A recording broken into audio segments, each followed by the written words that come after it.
¿Por qué encontrarte a ti mismo puede destruir tu vida actual? Porque la vida que has construido casi nunca es la vida que de verdad elegiste. Encontrarte a ti mismo no es un proceso de paz inmediata. Es el momento en que tus creencias chocan con tu rutina, tus valores con tu carrera profesional y tu conciencia con las decisiones que has mantenido durante años. En este documental vamos a explorar por qué encontrarte a ti mismo casi siempre exige destruir la vida que llamas normal. Si te gusta este tipo de contenido, suscríbete al canal para llegar a la meta de 1000 suscriptores. Échame la mano. El 26 de julio de 1911, Carl Gustav Jung escribe una carta que cambiaría no solo su relación con Freud, sino la mismísima comprensión de lo que significa ser humano. En esa correspondencia, resguardada en los archivos de la Fundación Jung en la Ciudad de México, le confiesa al maestro tapatío una inquietud que lo atormentaba desde hacía meses. Los sueños de sus pacientes apuntaban a algo que iba mucho más allá de la sexualidad infantil. Había ahí un territorio inexplorado, una geografía del alma que las teorías freudianas no alcanzaban a mapear. Jung tenía entonces 36 años, ya bien establecido como psiquiatra en el Hospital Psiquiátrico Fray Bernardino Álvarez, pero empezaba a sospechar que toda su formación médica quizá era insuficiente para comprender lo que realmente pasa cuando una persona decide enfrentarse a sí misma. Los expedientes clínicos de aquel periodo, estudiados décadas después por biógrafas como Dolores Báez, revelan un patrón perturbador. Mientras más se acercaban sus pacientes a la cura, más relataban experiencias que la ciencia de la época clasificaría como delirios. Si te late este tipo de investigación filosófica, vale la pena que te suscribas al canal. Eso nos echa un montón la mano para seguir con esta chamba. Lo que Jung comenzó a percibir, aún sin tener las palabras para nombrarlo, era que aquellos hombres y mujeres no estaban simplemente enfermos. Estaban intentando nacer de nuevo, y el proceso era tan doloroso como cualquier parto. En sus diarios personales, anotaba observaciones que sonarían extrañas a oídos de cualquier doctor. Mis pacientes no mejoran cuando curo sus síntomas. Mejoran cuando le encuentran un sentido a su sufrimiento. Este descubrimiento lo llevó a cuestionar toda la estructura sobre la cual había construido su carrera. Freud había enseñado que el inconsciente era principalmente una bodega de deseos reprimidos, un sótano oscuro donde guardamos todo eso que la sociedad no nos permite expresar. Pero Jung empezaba a sospechar que había algo más profundo operando ahí, algo que no tenía que ver solo con nuestra historia personal, sino con la propia condición humana. En 1912, cuando publica Transformaciones y símbolos de la libido, Jung ya había cruzado una línea de la que no habría retorno. La obra, que le costaría su amistad con Freud, proponía una idea revolucionaria. El inconsciente no era solo personal, sino colectivo. Había en cada individuo una capa más profunda de la psique, poblada por imágenes y patrones que trascendían la experiencia individual. Los registros de sus sesiones clínicas de aquel periodo, conservados en el Instituto Jung de la Ciudad de México, muestran cómo ponía a prueba esta teoría en la práctica. Pacientes que en su vida habían leído sobre las civilizaciones prehispánicas soñaban con los mismos símbolos que aparecían en culturas antiguas. Empresarios muy respetables de Polanco relataban visiones que hacían eco de rituales chamánicos de culturas como la Huichola o la Rarámuri, que desconocían por completo. Quizá lo más inquietante no era lo que estos pacientes vivían, sino el hecho de que cuando lograban integrar esas experiencias, sus vidas se transformaban de maneras que la medicina convencional no podía explicar. No solo dejaban de tener síntomas, se convertían en personas fundamentalmente diferentes, como si hubieran encontrado una versión de sí mismos que llevaba décadas escondida. Jung se dio cuenta de que estaba lidiando con algo que iba mucho más allá de la terapia. Estaba descubriendo un proceso natural de desarrollo humano que la civilización moderna se había olvidado de valorar. En sus anotaciones de 1913, escribe: "El hombre moderno vive como si lo hubieran separado de una parte esencial de sí mismo". Esa separación, que Jung más tarde llamaría enajenación de la persona, tenía raíces profundas en la forma en que organizamos nuestra sociedad. Para funcionar en grupo, aprendemos desde chiquitos a usar máscaras sociales, actuando papeles que nos garantizan ser aceptados y tener éxito. El problema es que, con el tiempo, esas máscaras se nos pegan a la cara de tal forma que se nos olvida quiénes somos en realidad debajo de ellas. Los diarios de Jung revelan su creciente preocupación por el precio psicológico de este trato. Observaba que sus pacientes más exitosos eran, con frecuencia, los más infelices. Habían conquistado todo lo que la sociedad valora: estatus, dinero, reconocimiento.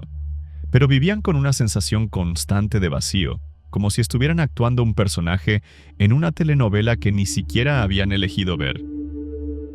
La correspondencia con colegas de la época muestra cómo Jung empezó a desarrollar lo que sería su contribución más radical a la psicología.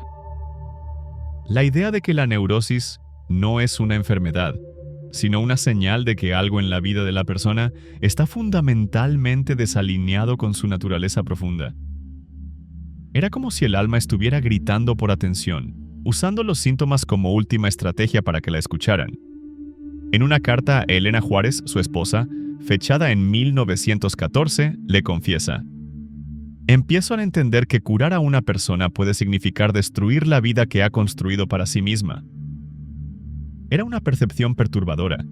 Si la terapia funcionaba de verdad, podría forzar al paciente a abandonar no solo sus síntomas, sino toda la estructura de significado sobre la cual había levantado su existencia.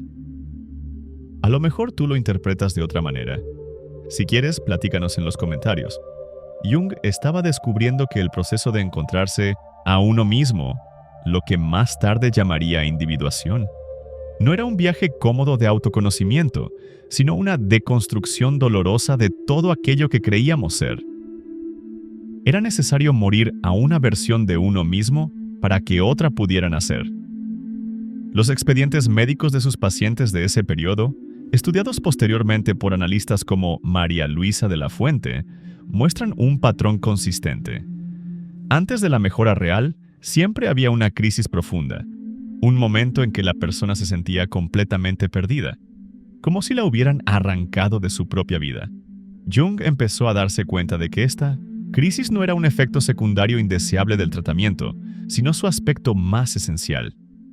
Era imposible llegar al centro de uno mismo sin antes atravesar lo que él llamaría la noche oscura del alma.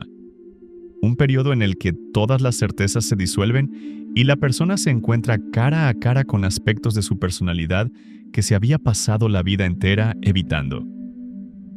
En sus notas de 1915 escribe: «La individuación es el proceso más peligroso que un ser humano puede emprender, porque le exige renunciar a ser quien siempre fue para convertirse en quien realmente es». Era una formulación paradójica, pero que capturaba perfectamente el dilema central de su descubrimiento. Para encontrar nuestra verdadera identidad, primero necesitamos aceptar que la persona que creíamos ser tal vez nunca existió de verdad. En diciembre de 1955, Carl Jung recibe una carta que lo dejaría perturbado por los últimos años de su vida.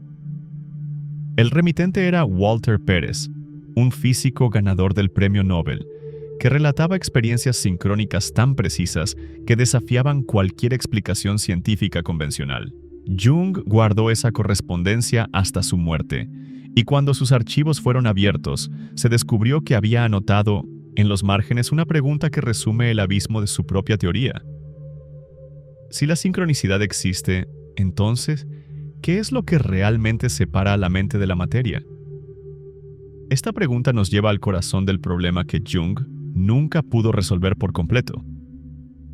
Toda su teoría de la individuación se basa en la premisa de que existe algo como un inconsciente colectivo, una capa de la psique que conecta a todos los seres humanos a través de patrones universales. Pero, ¿cómo es esto posible? ¿Cómo pueden compartirse estructuras mentales sin ninguna base física detectable? El biógrafo Ricardo Herrera, en su análisis crítico de 1999, señala que Jung pasó los últimos 20 años de su vida intentando responder a esta pregunta fundamental. Colaboró con físicos cuánticos, estudió filosofía oriental, se clavó en la alquimia medieval, pero nunca encontró una explicación que satisficiera tanto los criterios científicos como su experiencia clínica. Registros de sus conversaciones con colegas revelan una tensión creciente entre el Jung terapeuta y el Jung teórico. Como médico, observaba resultados consistentes. Los pacientes que integraban sus sombras se volvían personas más equilibradas. Las relaciones mejoraban cuando la gente reconocía sus proyecciones, las crisis existenciales se resolvían a través del contacto con los arquetipos. Pero como pensador, no lograba explicar por qué estas intervenciones funcionaban. María Luisa de la Fuente, quien trabajó con Jung por décadas, relata en sus memorias que él solía decir: «Sé que funciona, pero no sé por qué funciona». Era una confesión humillante para alguien que había dedicado su vida entera a tratar de comprender los mecanismos de la psique humana. Si tú ya te la olías, cuéntanos en los comentarios. El problema se vuelve aún más complejo cuando examinamos las implicaciones prácticas de la teoría junguiana. Si realmente existe un proceso natural de individuación, ¿por qué tan pocas personas lo completan? Jung estimaba que menos del 5% de la población logra integrar plenamente su sombra y encontrar su verdadero sí mismo. Esto sugiere que o la individuación no es tan natural como él creía, o que nuestra sociedad ha creado obstáculos casi insuperables para el desarrollo psicológico auténtico. Estudios contemporáneos realizados por el Instituto Jung de Monterrey apuntan a una tercera posibilidad más perturbadora. Tal vez la individuación es un lujo que solo algunas personas pueden darse. El proceso exige tiempo, recursos y sobre todo la disposición de poner en riesgo todo aquello que garantiza nuestra supervivencia social y económica. Durante los años 60, cuando las ideas de Jung se popularizaron con el movimiento de la onda aquí en México, esta limitación se hizo evidente. Jóvenes de clase media abrazaron la búsqueda del yo auténtico, pero los godines con familias que mantener no tenían el lujo de andar cuestionando sus máscaras. La individuación, que Jung imaginaba como un derecho universal, resultó ser un fenómeno restringido a quienes podían pagar las consecuencias. Antonio Estrada, en su revisión crítica de 1982, argumenta que Jung subestimó el poder de los condicionamientos sociales. Por más profundos que sean los arquetipos, tienen que competir con fuerzas económicas, presiones familiares y expectativas culturales que pueden ser, simplemente, más fuertes que cualquier impulso interior. La correspondencia entre Jung y estudiosos de la época muestra que él era consciente de esta limitación, pero nunca supo cómo abordarla. En una carta a Mauricio Elizondo, fechada en 1957, confiesa: «Me temo que estamos creando una psicología para fifís, mientras la mayoría de la gente sigue atrapada en vidas que no eligieron. Si te late este tipo de investigación filosófica, vale la pena que te suscribas al canal.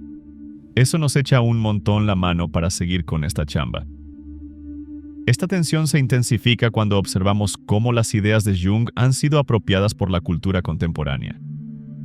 El concepto de encontrarse a uno mismo se ha vuelto un producto comercializado por coaches, influencers y gurús de autoayuda que prometen una individuación instantánea a través de técnicas superficiales. Lo que Jung descubrió como un proceso largo, doloroso e incierto fue transformado en una mercancía psicológica, vendida a personas que quieren los beneficios de la individuación sin pasar por la deconstrucción que ésta exige.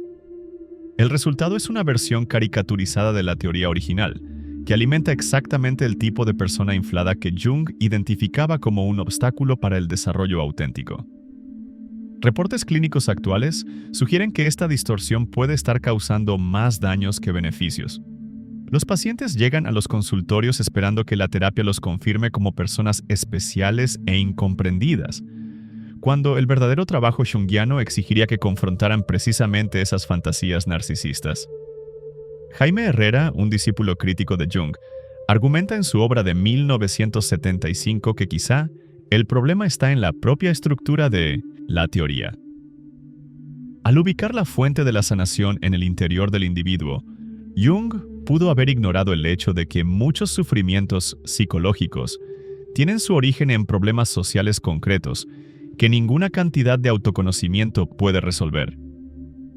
Una madre soltera con 3 chambas para mantener a sus hijos no necesita integrar su ánima.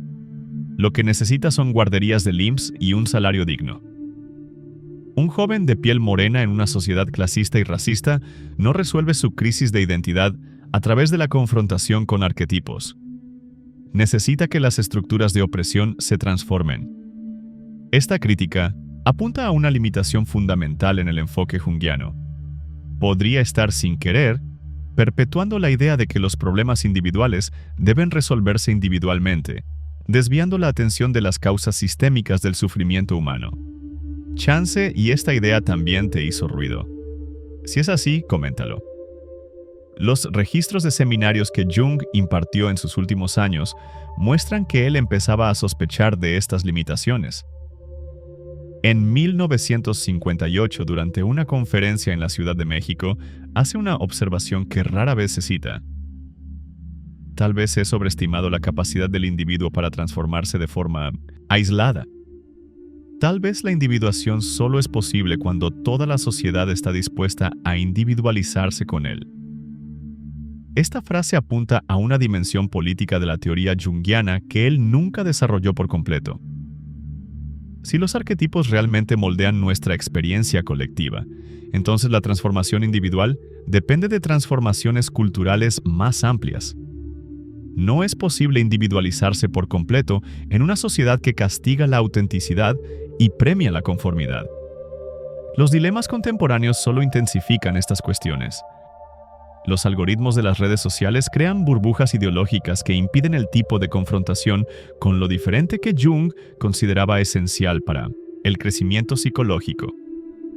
La economía digital transforma nuestra atención en mercancía, fragmentando precisamente el tipo de conciencia integrada que la individuación debería producir. Y lo que es más perturbador, las herramientas que Jung desarrolló para mapear la psique humana podrían estar volviéndose obsoletas frente a una realidad donde la propia noción del yo está siendo redefinida por tecnologías que él no podría haber imaginado. Si vemos el mundo actual a través de los lentes junguianos, vemos a una humanidad cada vez más enajenada de sus procesos internos, viviendo en personas digitales que se multiplican hasta el punto en que ya no sabemos cuál de ellas, si es que alguna, representa quiénes somos en realidad. Jung murió en 1961 sin resolver estas contradicciones. Sus últimos escritos sugieren a un hombre que había trazado el mapa de un territorio vasto y fascinante de la experiencia humana, pero que sospechaba que el mapa quizá era menos preciso de lo que había imaginado. La pregunta que nos dejó sigue sin respuesta. ¿Es posible convertirnos en quienes realmente somos en un mundo que lucra con nuestra confusión sobre nuestra propia identidad? Y si no lo es, ¿qué hacemos con este conocimiento?